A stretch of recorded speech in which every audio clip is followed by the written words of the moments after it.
Hello everyone, आज हम SSC CGL 2024 pre की जो कि 9 सितंबर को हुआ था उसकी शिफ्ट थर्ड के क्वेश्चन नंबर 3 और 4 करने वाले हैं। क्वेश्चन नंबर 3 हमें कहता है कि एक सेल चल रही है, क्लियरेंस सेल, जिसमें एक साड़ी हमको मिली है डिस्काउंट पे। तो डिस्काउंट हमको बताना है। साड़ी का मार्क्ड प्राइस कितना था? 10,490 रुपीज़ मार्क्ड प्राइस था। लेकिन क्योंकि हमको डिस्काउंट मिला है तो सेलिंग वो कितने में हमको बेची गई है? 9,441 में। तो हमसे पूछा गया कि डिस्काउंट हमको कितने का मिला। मार्क प्राइस ज़्यादा था लेकिन दुकानदार ने हमको कम प्राइस में बेची, तो हमको बताना है कि हमको डिस्काउंट कितने का मिला। सिंपल सी बात है। डिस्काउंट कैसे फाइंड करेंगे? मार्क प्राइस में से सेलिंग प्राइस को माइनस कर देंगे और अपॉन में मार्क प्राइस निकालेंगे। क्यों? क्योंकि डिस्काउंट हमेशा एमपी पर निकाला जाता है। डिस्काउंट की बेस हमेशा क्या होती है? मार्क प्राइस होती है।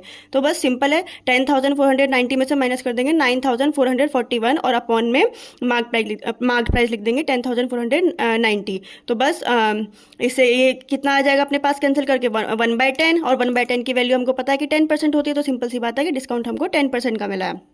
क्वेश्चन नंबर 4 हमको कहता है कि pipe A can fill tank in 12 hours but leak at bottom. तो तब वो 18 आवर्स उसको लगते हैं। कहने का मतलब है कि पाइप ए जो है वो किसी टैंक को 12 आवर्स में फिल कर सकता है। ठीक है, अब ये तो थी नॉर्मल कंडीशन, लेकिन प्रॉब्लम ये हुई कि पाइप ए जो है वो बॉटम से लीक कर रहा है। ये दूसरी कंडीशन है कि पाइप ए बॉटम, ये तो थी नॉर्मल कंडीशन जब वो लीक नहीं कर रहा था। अब यहाँ पे पाइप ए बॉटम पे लीक कर रहा है तो तब उसको ज़्यादा टाइम लग रहा है। सिंपल सी बात है भाई, जब टैंक जो है वो बिल्कुल सर्वगुण संपन्न था, ठीक था एकदम, तो 12 आवर्स लग रहे थे। अब उसमें लीकेज हो गई है तो वो उसको ज़्यादा टाइम लगेगा ना फिल करने में। तो 18 आवर्स फिल करने में टाइम लग रहा है। हमसे क्या पूछा गया है कि इस कंडीशन में उसको एम्प्टी होने में कितना टाइम लगेगा। अगर टैंक पूरी तरह से भरा हुआ है और उसमें लीक हो रखा है तो अब उसको टैंक को एम्प्टी होने में इस केस में कितना समय लगेगा।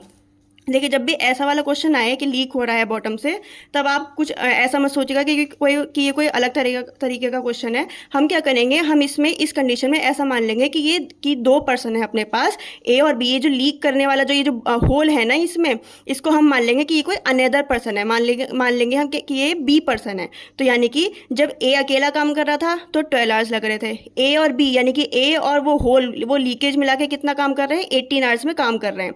तो टोटल वर्क आ जाएगा अपने पास। कैपेसिटी वो कितनी आएगी? 36। इनका एलसीएम बस 12 इंटू 3 होते हैं 36। तो 3 की ए की कैपेसिटी आ गई और ए और बी की कैपेसिटी 2 आ गई। अब खुद गौर करिए, ए जब अकेला काम कर रहा था उसकी कैपेसिटी 3 थी, ए और बी की कैपेसिटी 2 है। तो ये तो गड़बड़ हो गई ना। ए और बी की तो और ज़्यादा होनी चाहिए थी ना कैपेसिटी, ए से तो ज़्यादा होनी चाहिए थी। यानी कि ये जो बी है ये खाली करने का काम कर रहा होगा, यानी कि बी की जो कैपेसिटी है वो -1 हो रही होगी। यानी कि बी जो है वो 1 लीटर टैंक एम्प्टी कर रहा है 1 आवर में। तो जाहिर सी बात है कि वो 36 लीटर टैंक कितनी देर में एम्प्टी